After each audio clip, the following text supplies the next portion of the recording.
Hey everyone, welcome to the special double edition of Group Text and Behind the Velvet Rope with David Yontef and Melissa Rivers. yes, okay, we love our little catch-ups. We have so much to talk about. So much. I mean, where do you want to? I don't even know where to begin. Okay, and normally we stick to reality TV, but we have had a story that has been better than reality TV. The Taylor Swift, Travis Kelce hook up. What are they calling them this morning? Trailer. They already have a name. Trailer. Because he's Travis and she's Taylor, so they're Trailer. Not the most attractive name. Not the most attractive, but kind of fabulous at the same time. Yeah, so for those of you, I had to explain this to David. How it started was Travis Kelce was is a big Taylor Swift fan. I don't know if he's a fan of the music or just her. And the story was that he went to, and he's a big player for the Kansas City Chiefs. He went to her concert when it was in Kansas City at Arrowhead Stadium where the Chiefs play. And the story is he was trying to get her a friendship bracelet with his number on it, and he couldn't get to see her.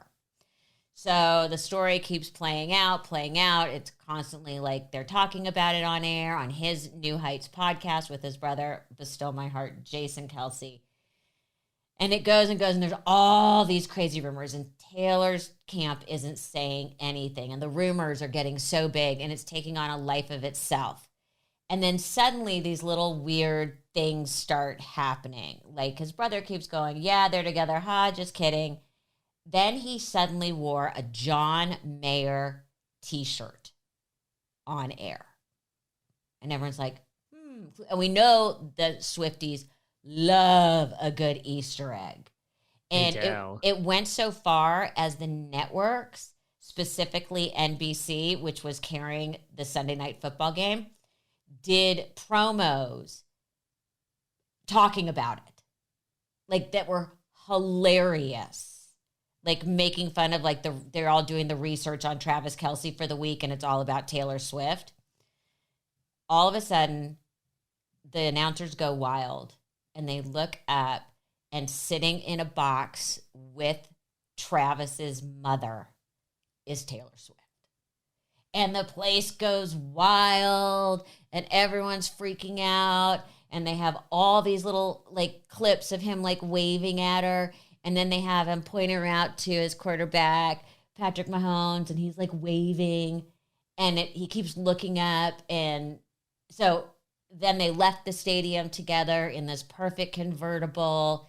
He's wearing some sort of Taylor Swift outfit that's a message to the Swifties about a song she had a long time ago. And off they drive into the sunset. So that's their big reveal. Also, immediately everybody noticed all of Taylor's friends suddenly started following Travis Kelce. All of them. Blake Lively, yeah. All her two best friends.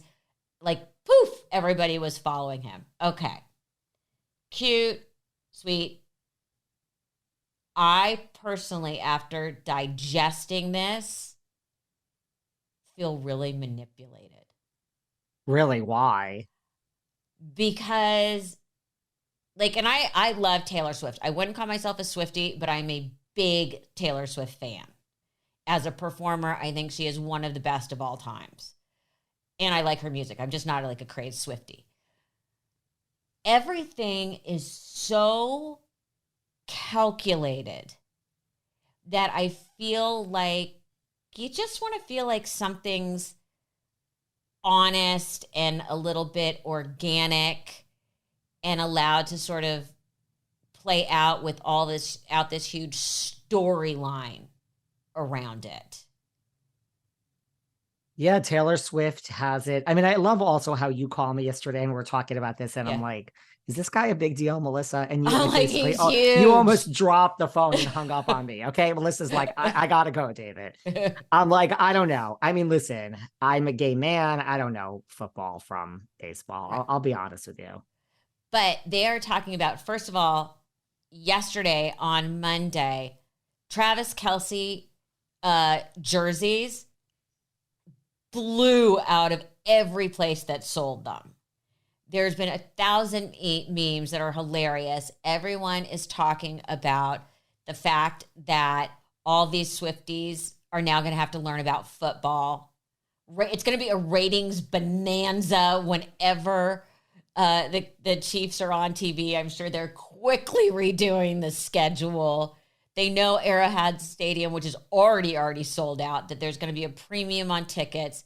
So it was such a big deal that the NFL Twitter put up a post saying Taylor Swift is at Arrowhead Stadium. Like, holy shit. Like, she is literally the most famous person in the world and has more control of pop culture than anybody in the entire world. But she is cool as I think this is, I'm feeling like I was really irritated by this yesterday. Why? Do you wish that she called you and told you this was happening? No, I wish it didn't feel so calculated and staged. And with the little Easter eggs being dropped, I felt like there was, like, but what is she supposed, they can't just show up somewhere together, but I suppose they could. But I just felt, and it was 2 people in on it. There's 2 people in on it. Look at it. People are going to be going to her shows now and wearing his jerseys, but she is leaving. Isn't she leaving? And I am not a football person or a Swiftie. So this is out of my wheelhouse, but like, isn't she leaving on her European tour soon? And he's in season. Yes. So it's going to be interesting to see how that plays out. That could be why this might be the one game we see her at. Now, Sunday was also the day that NBC decided to announce who was going to be the Super Bowl performer, which is Usher. And nobody gives a crap. Nobody even knows. No, this is, I mean, think of all the Swifties that are going to be trying to get tickets now for this. It's like to see a game, whether she's there or not, they'll just be thrilled that he's in. I mean, this is, I agree, whether you love her or not, she is truly the biggest star in the world. It's not debatable. By the way, and if her followers were a little bit older, she would be such a political weapon. You know, it's like Oprah was a little while back with everybody. Like, if Oprah says it's good, it's good. Yeah. Kind of thing. But I'm happy. I think they're a really cool couple. Do I think they're well matched? I don't know. I don't know either of them. But my favorite meme I saw, or my favorite thing I saw, was someone saying, thank God she's not dating another guy who looks like a Victorian era child with the plague. They approve of him, right? Oh, they're all going bananas. And remember, her whole thing is 89. His jersey is 87. Oh, it's all gone bananas. And the best was in all the post-game interviews, them asking all the other players and coaches, and Andy Reid, who's the head coach of the Chiefs, who's just a character unto himself. They go, in the post-game interview, they're like, so did you get to meet Taylor Swift? And he said, I've met her before, and walked off the stage. Really? Sick of it.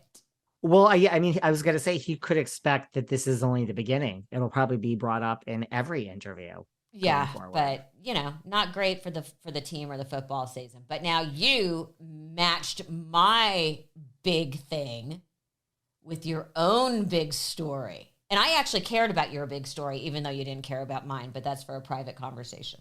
I tried to care as much as I could, having never heard of this gentleman in my entire life before, or whatever team you just mentioned. But I tried. I mean, if this were Madonna or Cher dating someone, now I'm showing my age. I mean, you're like very current, Melissa. You're up on, I mean, I know Taylor transcends age and generation, but I don't know any of the music. I'm really bad. By the way, even my 62-year-old, very, very, very straight boyfriend was like, wow, good for him. Like, literally. I just understand how big she is, but other than 1 or 2 songs, I couldn't name anything that's in her catalog. I'm sorry, everybody. It's okay. They'll take away your gay card. You were excited about my story about Shannon Yes. Bedore, though, is what you're saying. Yes. Well, I mean, this video, you watch the video, she drinks a lot. I mean, a lot of the housewives drink a lot, right? So there's this video, and if you've seen it, she comes around the corner and she does like kind of crash into someone's house. And she keeps going, and then she gets out of the car, like down the street, and the dog gets out of the car, and then she calls 911. So she was arrested for like a DUI and a hit and run. But how could it be a hit and run if she stopped and called? I didn't know you could do a hit and run. I thought a hit and run was only a human being. I didn't realize a hit and run was a house as well. Or anything else, a car. Oh. But the whole point of it is the run part is you leave. Well, I think maybe she drove a little bit, because she did drive, maybe if you drive even at all, that you're considering. So, I mean, it's like, what is going through your mind? I mean, I guess you are drunk and then you're driving. And I mean, I would hope that you realize, like, wait, I'm actually too drunk to drive. I would hope that that's the reason you get out. And plus, let's face it, you are going to get caught with a digital footprint in, 2023. So at least she did the house. Right. Yeah. You hit a house. And with celebrities always seem to be crashing into houses, which is a whole other bizarre thing. You and I could do a whole show just Pete based Davidson, on people Pete Davidson hit a house. How do you miss a house? Well, that's a good question. But you and I have never driven completely inebriated. So no. I guess, so look, where this goes from here, I think look, she's staying with Vicki Gunvalson at the moment in Orange County. Vicki has come to the rescue. A lot of her so-called friends are speaking out on this that have podcasts or platforms. It's just like, who's really your friend in this time of need? Like, like if something really happened to you and then I went on my podcast, I wouldn't. Now, if I didn't know you, I would talk all about you, of course. But when it's like your friend, you're like, I don't think I should be revealing all this information that I know confidentially. So I think it's weird that a lot of her friends are speaking out on their respective platforms. And none of this is being filmed for Bravo at this time. They've already wrapped, they've already had the reunion. So it's just like, where do we go from here? And, should stuff like this be getting captured for TV? I feel like, and you and I have talked about this, I almost feel like the housewives specifically need to be covered almost in real time, that they need to be shooting, editing, airing, because so much seems to happen when they're already cameras down. But I also think, then how do you craft storylines? Again, if you actually followed someone around in their day-to-day life, you would fall asleep. That's maybe the most boring TV ever.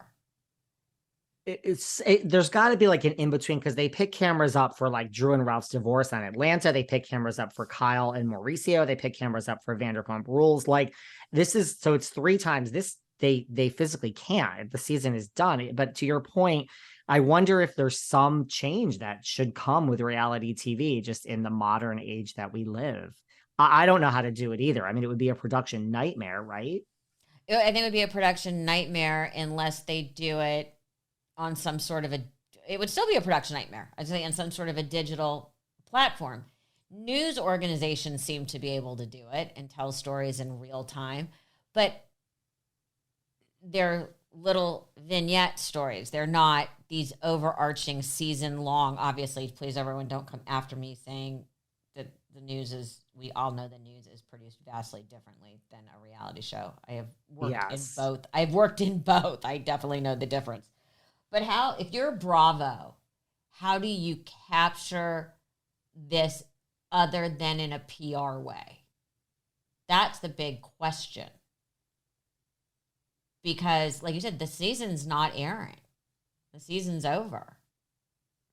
So do you do it as we pick up talking about this? So Andy has not addressed this really at all. Why? I have my own thoughts. I mean, it's a really serious thing. And like, I always go back to like timing, right? I mean, I feel this whole thing with Bethany and this reality reckoning is now seeping into, like, we just had what we had on Below Deck, which was in the past, but I hear Bethany in my ear when something like this happens, right? Like, to me, I keep going back and forth. Like, let's just say that Shannon keeps her job, because this would be a great storyline for next season, right? Like, this plus recovery, but this is like real life, right? So Yeah. if she keeps her job, the day that that's announced, you don't hear Bethany going off on TikTok and Twitter. And I think Bethany's going to just come out guns blazing. So do we have a whole network now that's afraid of Bethany Frankel? I don't know. Well, I think you do on one hand. On the other hand, it's someone's personal choice if they want to go back to the situation. Obviously, because this has happened so publicly, she is going to have to go into some sort of recovery. You can't get fired because of it, but that's got to be the personal decision. But the whole Bethany thing is actually becoming bigger than Bravo, I think, ever thought it was going to be. Because so many past celebrities, Bravo celebrities, whatever you want to call them, have talked about they have felt so used and abused and in unsafe situations during these shows. And, especially having done one, you're between a rock and a hard place, because if you don't do anything that's interesting, it just goes on longer and longer and longer till you're finally like, fuck it, I need to get out of here. I'm going to make something happen. Or you take yourself out of the unsafe situation. It's like life in that sense. No one is holding a gun to your head to make you stay in an uncomfortable situation. Now, granted, they all say, oh, I'm going to lose my job. True, on some levels. I think because this all plays out so publicly, on one hand, it's a little like, this is so wrong to be playing out publicly. But on the other hand, it's kind of good for people to see if people start to quit and say, I don't need to be in this situation. At least these people don't. They're not, have 6 jobs and scraping by to be able to feed their children. But if Shannon wants to stay, which I'm just thinking she does, I shouldn't make such assumptions. And then, but if Bravo's like, we recognize a real, actual problem. Well, they might say she has to go into recovery to keep her job. But they can't say she's fired because she's got a problem. Right. I think you could probably say that she can't stay on the show unless she goes into recovery of some sort. Now, I don't think what people know is there's these paid people called sober buddies, which travel all around with people that can afford them who have a hard time staying sober. They're sent out on tour all the time with musicians, and they're literally there to help keep the person sober, organize meetings for the crew who wants to go, and make it a less stressful, less stigmatized thing to be, meaning sober or in recovery, in these sort of high stress situations. They could easily have a sober buddy in place if the person is trying to maintain their sobriety. But you also, it's supposed to be real life. People drink. People are out in social situations. So you can't wrap the person in cotton. Yeah. But I don't think, I couldn't imagine that unless somebody was an inherent danger to themselves or to others in a real way, that you could actually fire someone for being an alcoholic. Right. And I think legally, but granted, Bravo could just change up the cast. It wasn't the best season of Orange County and just say the two of you are gone and here we go. Yeah, that could be a massive lawsuit, though. Yeah. Except, and I know we're getting into the weeds, every contract has what's called a morality clause, which they could easily invoke because it's about living to a certain standard and projecting a certain image and not doing anything like that. That's interesting. Yes. And I mean, this stuff just came out about Bethany, Bravo did release a statement, like the head of NBC, to say, they talked about alcohol and they talked about the NDAs and like mental health and having psychology. So it's like Bravo has issued this response to Bethany. When it came to alcohol, they kind of put it on the production companies and said, we're going to require production companies to go to alcohol training, everyone that works there, and to just recognize and like kind of putting it on the production companies. Yes and no, but all of these huge, remember, these are corporations. Mm-hmm. NBC is not just NBC. NBC is owned by Comcast, which is a publicly traded company. Having worked for E, which is part of that giant umbrella, we were required to go to like sexual harassment training program and sensitivity training and things like that, which is a normal requirement. But by tossing it back on the production company, I think they're kind of trying to cover their own tracks because, let's be honest, people, like with the talent especially, don't mandate that you sit there or they let you skip out or whatever. Listen, that's how corporations work, right? Like I've worked for a lot of big corporations too. It just, everyone is covering their own ass when just that's how it works from every respect. Okay, well, other than rehab being the stop on the train after you leave a reality show, the bigger stop on the train is they all end up on Dancing with the Stars.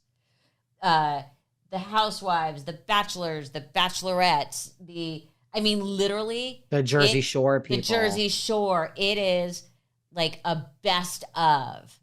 It's a good gig to get. Yeah. People love it. And it pays decent, I think. Yeah, but we've got Maurizio and Ariana this year.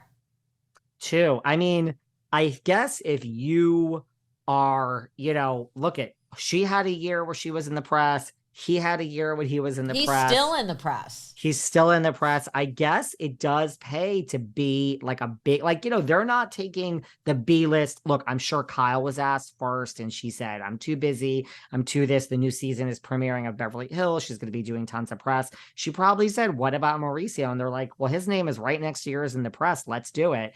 It pays to get, they're not even going to the B list of Bravo. Like they're getting the big ticket items of who's in the press. Yeah, and it turns into positive press for a lot of these people because they get to tell their stories and they do all the little vignettes. But it is very hard work. That show is no joke. My old orthopedist, who has since moved to Florida, used to be the orthopedist on call at Dancing with the Stars. And he is like, it's like dealing with a bunch of athletes. He's like, you have no idea the injuries that go on. It is, you better come in ready to work. It is not, there's no way to fake it. I've had so many celebrities on my show that have been on Dancing with the Stars, and every single one of them is like, it's literally probably the hardest thing we've ever done. Like, no matter who it is, athlete, actor, singer, they all are just like, it's literally so intense. You have no idea. It's crazy. Now, let's talk about Kyle and Morgan. What is up with that? Because remember we were all saying first, again, she's her sober buddy. That's why she's around. She's helping her with her sobriety. But it's gone a step further. They're in Europe together.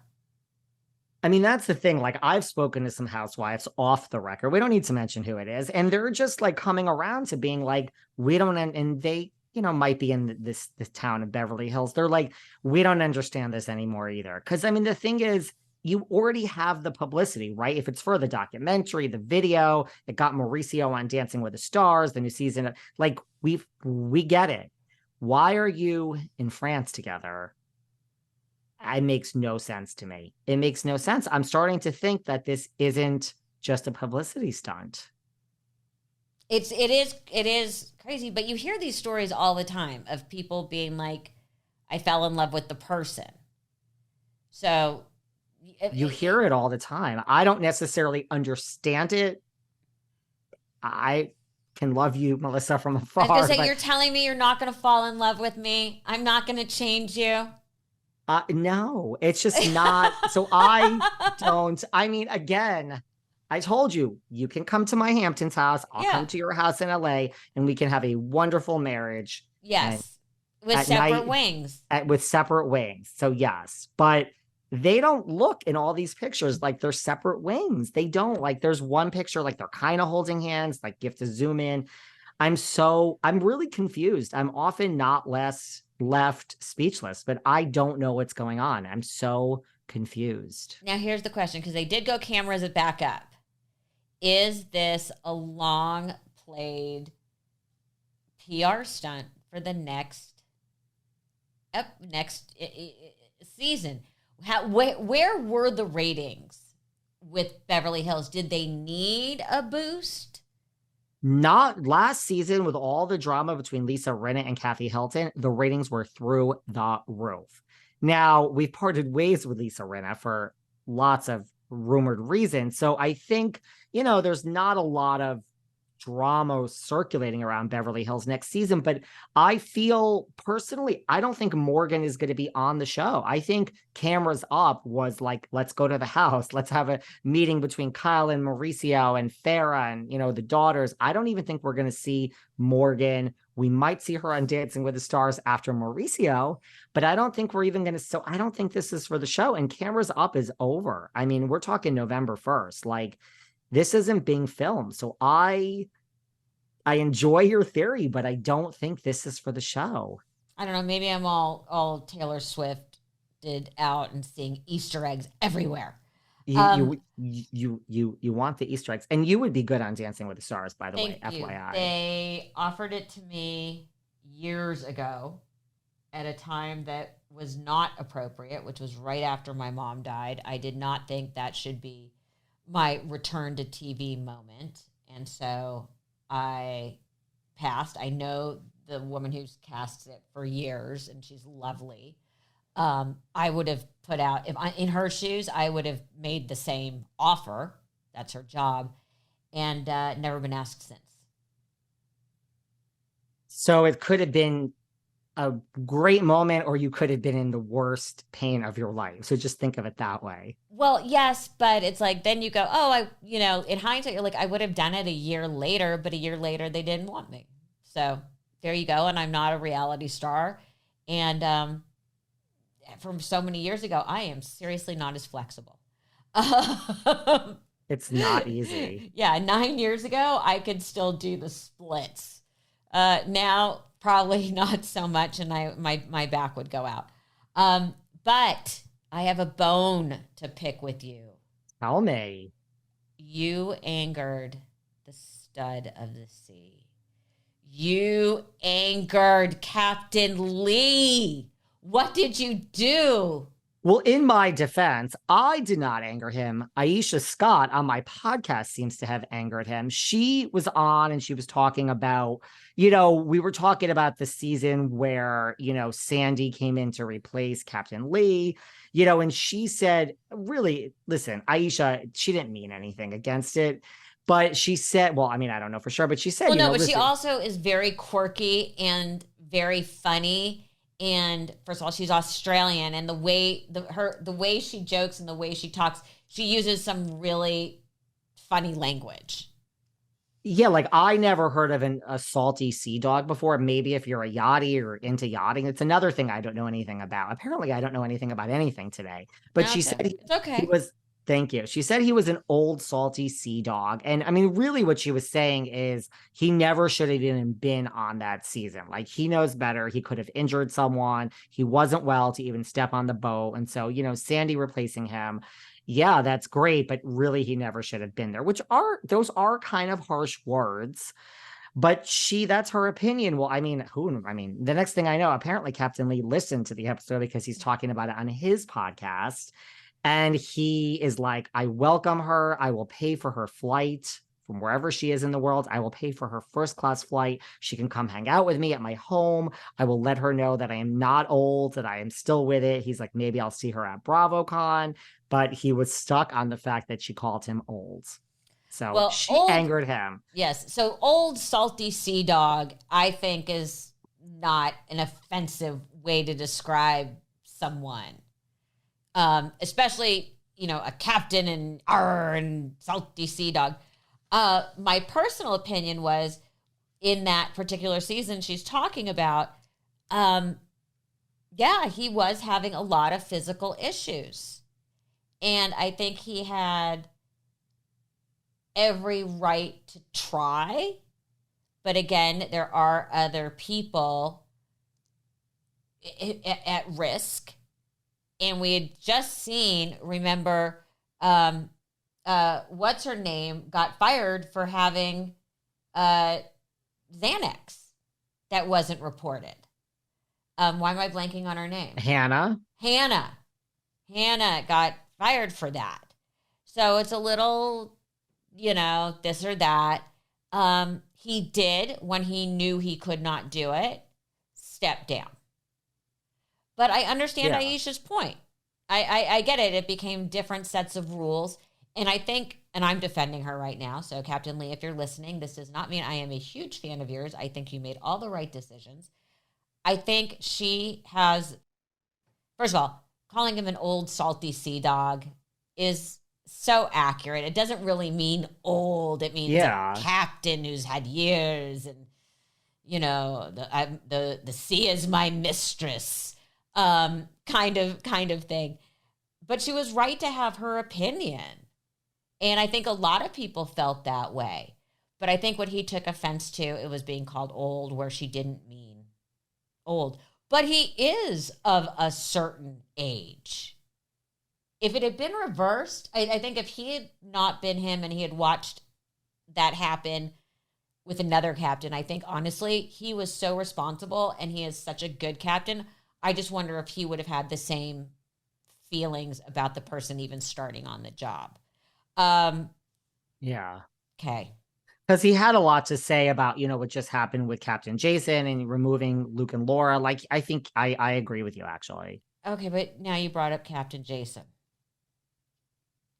who is not old or salty. I'm having issues. Are you distracted by many of his recent posts? I'm upset by his recent posts. He is buying and leaning into the sex symbol thing. One of the reasons I loved Captain Jason was because he was so handsome, but so not unaware, but unfazed by it and didn't let it rule him. And he is so, and he's doing ads for shoes. And I understand making the ancillary money, but these thirst trap things, I feel like it's literally upsetting to me, because it's like, no, what made you so great was you were this handsome guy who was kind of goofy, who can't put in his own contact lenses. That was the best part of Australia, was every morning Aisha would have to go and put his contact lenses in for him. Like, you want him to be that guy. You want him to be the, oh my God, he doesn't play on how handsome he is, or he doesn't realize and let his personality come through. And now he's all about, here I am in the cold plunge pool, and here I am with no shirt. And I want to start a petition saying, no, please don't be that person. Like, I've had a very, very frustrating week or so with being completely upset about this Taylor Swift thing and how it was handled, and Captain Jason. I am not okay. You're having, I listen, I interview so many housewives, Bravo celebrities in the first season, and I literally say to them, like, don't change. And they all go on and on. We can listen to all the audio. It's out there. I'm not going to change it. I'm like, you are. And they all come back like 2 or 3 years later. I'm like, I am speaking to this person like they have never been on this show. Who is this? I just think it happens. I don't want Captain Jason walking around the boat flexing. There was a whole thing about budgie smugglers in the last season, which are like Speedos. That's what they call them in Australia, is budgie smugglers. And they had to like force him into a pair because like the guys all had to do something. And he was like, never again. Now I feel like he's one step away from running down the beach and catching it on video. Like, no, stay your goofy self. That's part of what makes you so handsome. I keep seeing like those ice challenge, whatever he's doing. I mean, I'm even like, wow, what is going on here? Like, who is this? And I know that everyone's very into the cold plunge and the ice baths. I'm sorry. I don't think I'm capable of doing it. I could do it if I had to, but unless it's, you know, like they say, like like that ice bath is supposed to. Well, define had to. Okay. Let me rephrase that. If it would take years off of my face, I will do whatever, basically, in addition to the shots that I get to my face on a regular basis. Short of that, I don't know why. I guess if it could raise money, sure. But if there was some way that they would say, this is the fountain of youth, just get in there, that I would do. If it really, truly worked. I'm shallow enough to do it. Also, right? Big congrats to our friend Captain Sandy. Yes. She and Leah engaged. I texted her. I said, send me a picture of the ring. They sent me a video of it. As I said to Sandy via text, nice work. Well played. Do you know, I mean, did she give you any details? Is the wedding this year? The ring is big. Really? Bravo has been kind to Captain Sandy. The ring is substantial. Really? Okay, I'm gonna have to go check this out. I saw it, but I didn't like pay attention. I got a whole video of the ring. Wow, okay. Substantial. All right. Well, you know, what season is this for Captain Sandy? She filled in for Lee. Yeah, I think they're going into season 8. But well done, ladies. Wishing them both the happiest of futures. And you brought up BravoCon. Sandy said to me, see you at BravoCon. And, you know, everyone always saying, I just want to go on record as saying neither you nor I have been invited to BravoCon. I'm not going to buy a ticket and just go walk around with like a pass. Like that is correct. Neither you nor me. I think Bravo or one of the franchises or all of them should invite us to do things with them. Just putting that up, because what do we always say? We can fix all these shows easily within a 1 hour. One production meeting. That's it. Okay, David, I love you. Can't wait for our new update, because on our next update, some of the new seasons will have started. Some of the new seasons will have started. Our update after that will have been after BravoCon. But yeah, I mean, we have a lot of things coming back. We have Beverly Hills coming, Potomac. We got a lot. Below Deck Med, all of them. We're going to be busy. Listen, we're not slowing down here. No, we're not. Love you. Love you. Talk to you soon. Bye.